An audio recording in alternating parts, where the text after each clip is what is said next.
Hello everyone, welcome to my YouTube channel Commerce Gallery. तो आज का हमारा टॉपिक है इंट्रोडक्शन टू अकाउंटिंग। ये जो टॉपिक है ये +1 क्लास के स्टूडेंट्स के लिए तो हेल्पफुल रहेगा ही, साथ में जो एस्पिरेंट्स नेट की, यूजीसी नेट, जेआरएफ की प्रिपरेशन कर रहे हैं उनके लिए भी ये हेल्पफुल रहने वाली है। तो लेट्स स्टार्ट इट। फर्स्टली हम बात करते हैं मीनिंग ऑफ अकाउंटिंग। अकाउंटिंग के जो मीनिंग है हमने ये एक डेफिनेशन के थ्रू देखने वाले हैं जो कि दी है American institute of certified public accountants ने।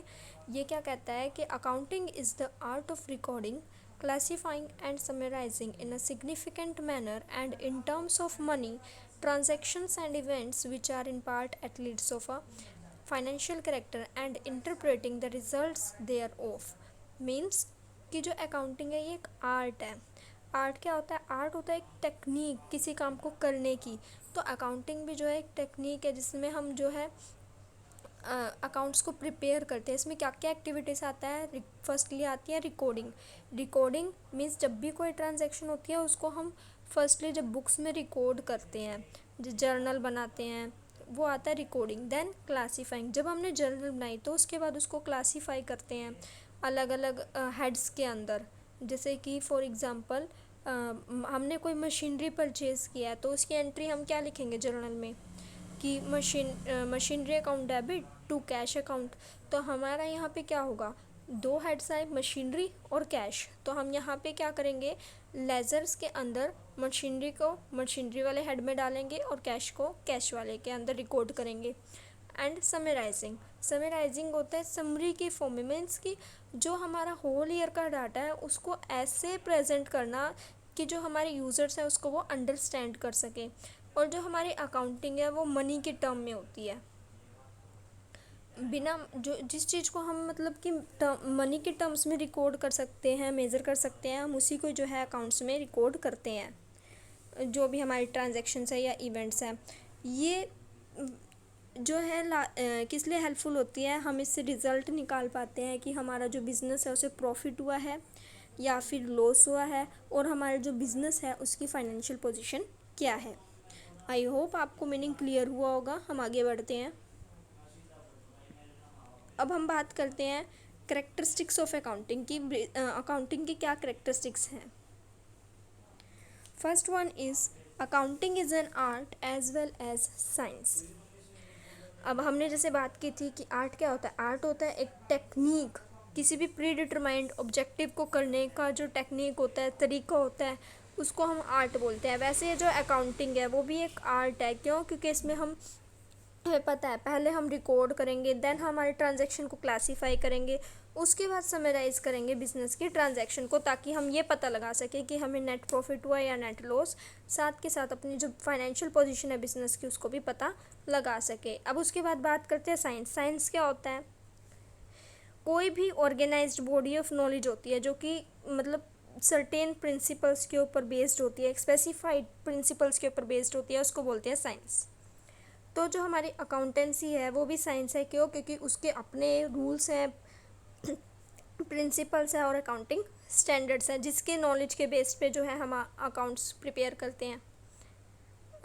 Next one is recording of financial transaction only. इसका क्या मतलब है कि जो हम अकाउंट्स के अंदर है सिर्फ फाइनेंशियल ट्रांजैक्शंस को ही रिकॉर्ड करते हैं। मींस जिस ट्रांजैक्शन को हम मनी के टर्म में एक्सप्रेस कर सकते हैं उसी को हम रिकॉर्ड कर लेंगे। फॉर एग्ज़ाम्पल अगर मैं कहूँ कि हमने मशीनरी परचेज़ की 5000 रुपीज़ की, तो हम उसको रिकॉर्ड कर सकते हैं क्योंकि मैंने उसको मेज़र कर लिया in terms of money. But अगर मैं कहती हूँ कि भी प्रोडक्शन मैनेजर और सेल्स मैनेजर के बीच में लड़ाई हो गई, अब इससे क्या होगा?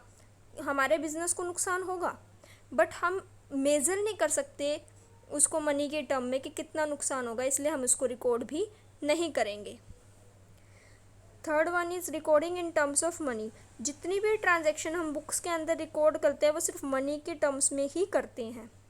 अगर फॉर एग्ज़ाम्पल अगर एक बिजनेसमैन ने 200 शेयर्स परचेज़ किया, 10 टेबल परचेज़ किया, तो हम इसकी जो मॉनेटरी वैल्यू होगी उसको ही रिकॉर्ड करेंगे। अगर मैं कहूँ कि एक बिज़नेस के पास 2000 मीटर की लैंड है, तो उस लैंड की कॉस्ट क्या है? मे भी मान लीजिए 2 करोड़ रुपये है, तो मैं और अकाउंट्स में वो 2 करोड़ रुपए शो करूँगी, ना कि ये लिखूँगी कि भाई लैंड जो है वो 2000 मीटर की है।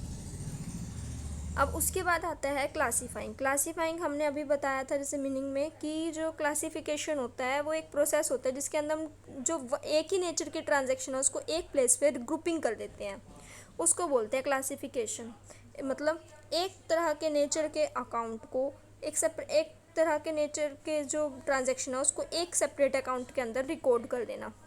इसके अंदर आता है लेजर बनाना, जैसे कि wages account, salary account, advertisement account, ये सब इसके अंदर आ जाते हैं। उसके बाद हम बात करते हैं समराइजिंग। समराइजिंग क्या होता है? समराइजिंग एक आर्ट होता है जिसके अंदर हम जो है हमारे जो क्लासीफाई किया हमने डाटा को, उसको हम ऐसे प्रेजेंट करते हैं कि जो हमारी मैनेजमेंट है या यूज़र है उसके लिए वो अंडरस्टैंडेबल हो, यूज़फुल हो, वो उसको जिसके लिए चाहिए था वो उस तरीके से उसको यूज़ कर सके। इसमें हम क्या करते हैं, जो हमारे जो इसके अंदर हम लेजर अकाउंट जो बनाते हैं, फिर उसके बाद ट्रायल बैलेंस बनाते हैं, उसकी हेल्प से फिर हम क्या करते हैं, ट्रेडिंग अकाउंट बनाते हैं, प्रॉफिट एंड लॉस अकाउंट बनाते हैं और बैलेंस शीट बनाते हैं, ताकि हमारे मैनेजमेंट को पता लग सके या फिर जो भी यूज़र है वो भी जान पाए कि जो हमारा बिजनेस है प्रॉफिट एंड लॉस अकाउंट की हेल्प से तो उनको ये पता लग जाएगा कि हमें नेट प्रॉफिट हुआ है या नेट लॉस हुआ है, और बैलेंस शीट की हेल्प से वो ये पता लगा सकते हैं कि जो बिज़नेस है उसकी फाइनेंशियल पोजीशन क्या है। आई होप आपको ये समझ में आया होगा। उसके बाद हम बात करते हैं interpretation of the results. Means कि रिज़ल्ट जो है उसके बारे में बताना। जो भी हमारे यूज़र्स हैं, मे बी जैसे प्रोप्राइटर हो गया, owner of the business, managers हो गए, बैंक्स हो गए जो कि कंपनी को मतलब हमारे बिजनेस को लोन देते हैं, क्रेडिटर्स हो गए, एम्प्लॉयज़ हो गए, या फिर और भी यूज़र हो गए, उनको जो भी उन्हें इंफॉर्मेशन चाहिए वो फुल इंफॉर्मेशन उनको प्रोवाइड करना, उनको बताना बिज़नेस की प्रॉफिटेबिलिटी के बारे में, प्लस फाइनेंशियल पोजीशन जो है बिज़नेस की उसके बारे में बताना। उसके बाद आता है कम्युनिकेटिंग। कम्युनिकेटिंग या कम्युनिकेशन क्या होता है कि जो अकाउंटिंग का एट्रीब्यूट है इसमें कम्युनिकेशन आता है। क्यों? क्योंकि जो यूज़र है, जिसको एक इंडिविजुअल जिसकी जो रिक्वायरमेंट है वो भी अकाउंट्स जो है फुलफ़िल करता है। अगर किसी को सिर्फ फाइनेंशियल पोजीशन देखनी है तो वो क्या करेगा, सिर्फ बैलेंस शीट देख लेगा। तो सेपरेट नीड या इंडिविजुअल रिक्वायरमेंट जो भी है वो भी फुलफ़िल होती है। आई होप आपको करेक्टरिस्टिक्स क्लियर हुए होंगे। उसके बाद हम बात करते हैं प्रोसेस ऑफ अकाउंटिंग या फिर अकाउंटिंग साइकिल क्या होती है। जैसा कि आप इस पिक्चर में देख सकते हैं, हमारे पास पहले क्या आया, एक ट्रांजैक्शन आई। ट्रांजैक्शन को हम क्या करते हैं, रिकॉर्ड करते हैं। तो रिकॉर्डिंग में क्या होता है, जर्नल बनते हैं।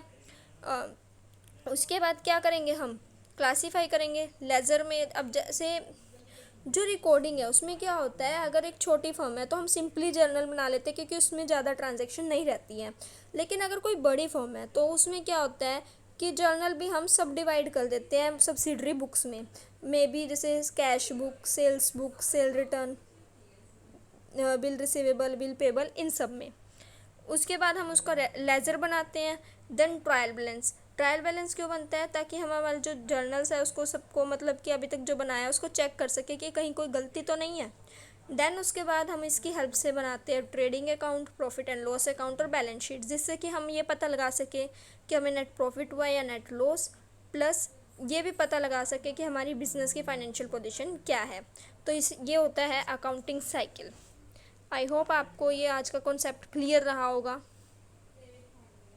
Thanks for watching. Please like, share, comment and subscribe my channel. Thank you.